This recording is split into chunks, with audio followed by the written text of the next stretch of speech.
Now we can go to Billy in Glasgow. Hi, Billy. Good evening. Chris, just rather briefly, before you got your Sky TV deal, and well, you were going right through your Sky TV, you always said that you hated the game. You would only be in it to make as much money as you would have to live on with your wife and your kids for the rest of your life. Well, you're getting reportedly 10 million from Sky. So why are you back in the game? You've described yourself as a prudent man. So, I mean, obviously you can't have spent £10 million that quickly. You said you're a man of integrity. You're honest. So why, if you don't like the fight game so much, if you're only looking for enough money for you and your family, why are you back in it? Is this just another boxer who's coming back who doesn't have to come back? What's the story?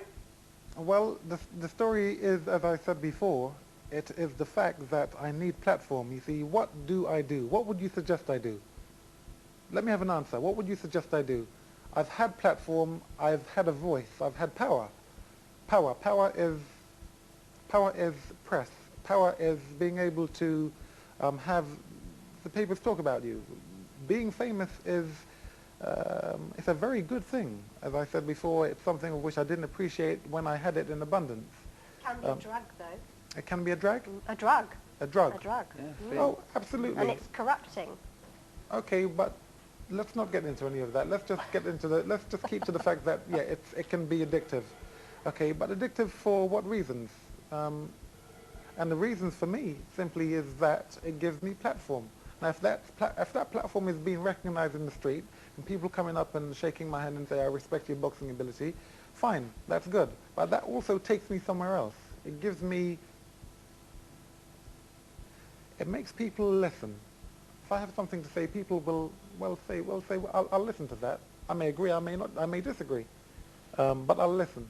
And that's why I'm boxing. And is there no other way, though? I mean, no.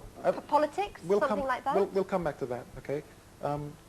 And for the gentleman who's in Glasgow there, Billy, if you can tell me if there's if there were something else I could do, then I would probably do it. But nothing can give me the type of respect.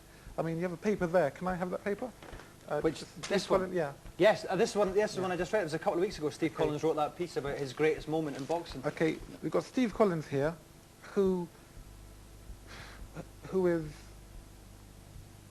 is, well, he's like anybody. He's a nobody.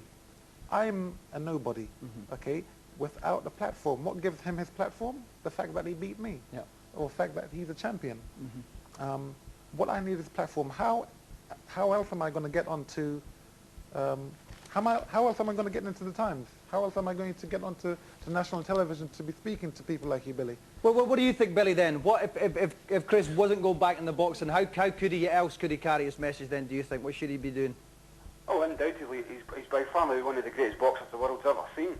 But, I mean, if Chris was so adamant, I mean, it was his own very greatest, his words all the time, I hate this game, I'm only here for the money for me and my family. As soon as I have enough, I'm retiring, I'm out of this, I don't want nothing more to do with it. Billy. What we're supposed to believe, we're supposed to believe that Chris is a man of his word. Billy. Certainly, why not go coaching? Billy. Why not put his skills, why not teach Billy. other people some of the moves, some of the techniques of Chris Eubank? Why does he have to go back boxing again? He's been out of the ring for so long that I honestly think he's making a big mistake. Okay, Billy? Okay, can you hear me? You can still hear you, yeah. Okay, being a coach will get the fighter who I'm training, perhaps, will get him on the back pages of the newspaper, not me. I need to be in the firing line if I'm going to get back on the back pages of the newspaper. You must, or you don't have to, but I would ask you to understand the fact that you live and learn. You're living, you're young, you're learning. When I said those things, I was young. I wasn't thinking about after my boxing career.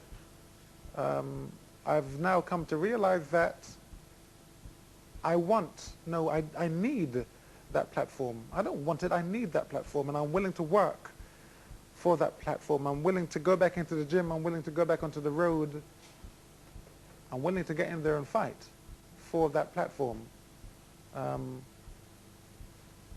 So as I say, forgive me, when I use those words, of which I believed in and I would have fought to speak those words with my life when I spoke them, and as I do now, you know, I will defend with my life the words I spoke when I did. I was young then, and now I've grown. Time has passed on, and I need something to be interested in. I need, you know, you make one goal, if you achieve it, you set another, and you keep on setting another. And the goal I've set is a very high one, because it means getting back to being one of the best fighters in the world with a championship belt around my waist. That's a difficult task, but I'm willing to take it on. Well, I certainly hope that you get a chance. I think that We wish you every luck. I think that Chris Eubank is a fight that anybody I know that has even the remotest interest in boxing we want to see. I think it would be an absolute cracker. Thanks very much for coming on, Chris. I said to Chris before we came on here, I've waited a long time to interview this man, and it's exceeded all of my expectations. Thank you very much. Thank you. For coming Thank you, Chris. Thanks. Well, time now for an